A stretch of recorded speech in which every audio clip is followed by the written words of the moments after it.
ازيكم يا حلوين. في ايام الحر اللي احنا فيها دي بنبقى عايزين تحلية سهلة وسريعة من غير اي وقت او مجهود او حتى نشغل الفرن. هنعمل مع بعض تحلية سريعة وسهلة تبان ان هي فخمة ومتعوب عليها، ولكن هي بمكونات بسيطة جدا وموجودة عندنا في البيت. بس يا ريت لو عجبكم الفيديو ما تنسوش تعملوا لايك وشير وسبسكرايب، وكمان تكتبوا لي تعليقات حلوة منكم. المكونات اللي هستخدمها هتكون لتر حليب، وكمان بسكوت شاي، اي بسكوت سادة عندك ينفع، ومعايا نص كوباية من الكاسترد، وتلت كوباية من السكر، وكمان معايا باكت نسكافيه بطعم الفانيليا،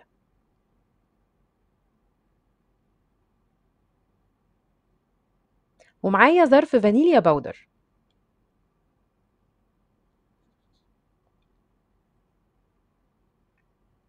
اول حاجة انا جهزت الصينية بتاعتي، اي صينية عندك ينفع، سواء الومنيوم او اللي بتتفتح او بايركس، اي صينية موجودة هتنفع تشتغلي بيها. انا هشتغل في صينية بايركس رصيت فيها كل كمية البسكوت اللي معايا.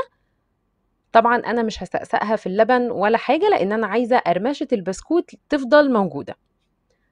بعد كده جبت حلة وهنزل فيها لتر اللبن. طبعا انا هنا بوريكم الكوباية المعيارية اللي انا اشتغلت بيها، هي 4 كوبايات من الحليب، هي بمقدار 250 ملي. سواء هتشتغلي بالكوباية المعيارية 4 كوبايات او مج الشاي العادي برضو هيعادل 4 كوبايات.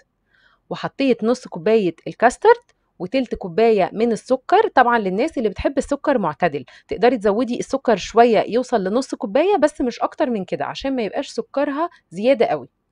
وحطيت كمان النسكافيه وقلبت كويس.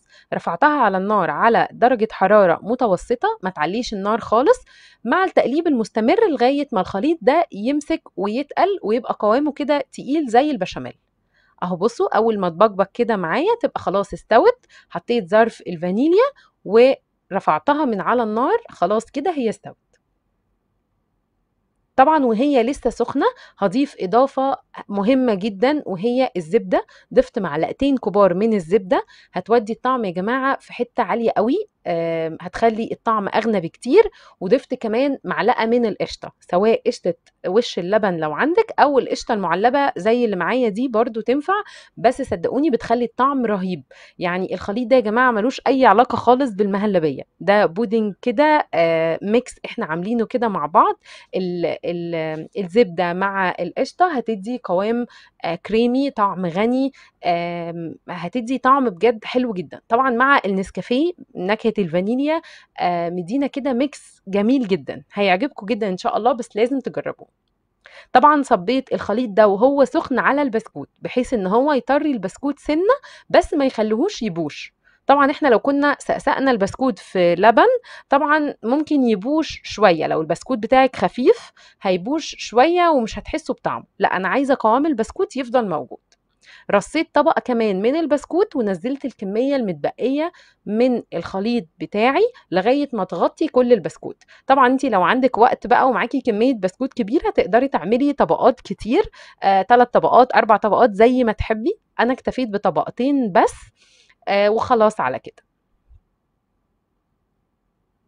طبعا خطوة مهمة جدا، الخليط ده وهو سخن لازم تغطيه بكليننج فيلم، ولازم يلامس السطح بتاع الخليط ده. طبعا انتي لو ما غطيتهاش اكيد اغلبنا عارفين ان هي هتعمل قشرة كده من على الوش، وهتبقى بتكلكع في البق وطعمها مش حلو، وكمان شكلها هيبقى مش حلو. الوش هينشف والقوام زي ما اتفقنا هيكون مش حلو، فلازم نغطيها بسرعة. يعني وهو سخن ولسه البخار كده بيطلع لازم تتغطى. طبعا هندخلها التلاجة مدة ما تقلش عن 3 ساعات، ويا سلام بقى لو عاملاها قبلها بليلة كمان هتكون حلوة جدا.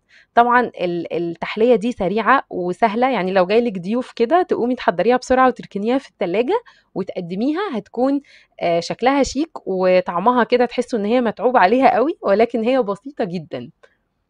طبعا زينيها بقى زي ما تحبي او زي ما الاطفال يكونوا بيحبوا. ممكن زينيها بمكسرات مثلا مفرومه، ممكن سبرينكلز. انا اخترت ان انا ازينها بشوكولاته مبشوره، كان عندي كده نص بار شوكولاته بشرته وزينت بيه الوش، عمل ميكس كده حلو وطعم حلو مع الخليط اللي احنا عملناه مع بعض. طبعا ممكن كمان تعمليها في كوبايات وكل واحد ياخد الكوبايه بتاعته او كاسات تقديم مثلا، هتكون برضو شكلها حلو قوي. بصوا بتتقطع بكل سهوله، طبعا بعد ما تماسكت وقعدت وقت كفايه تسقع في التلاجة هتتقطع معاكم بكل سهوله.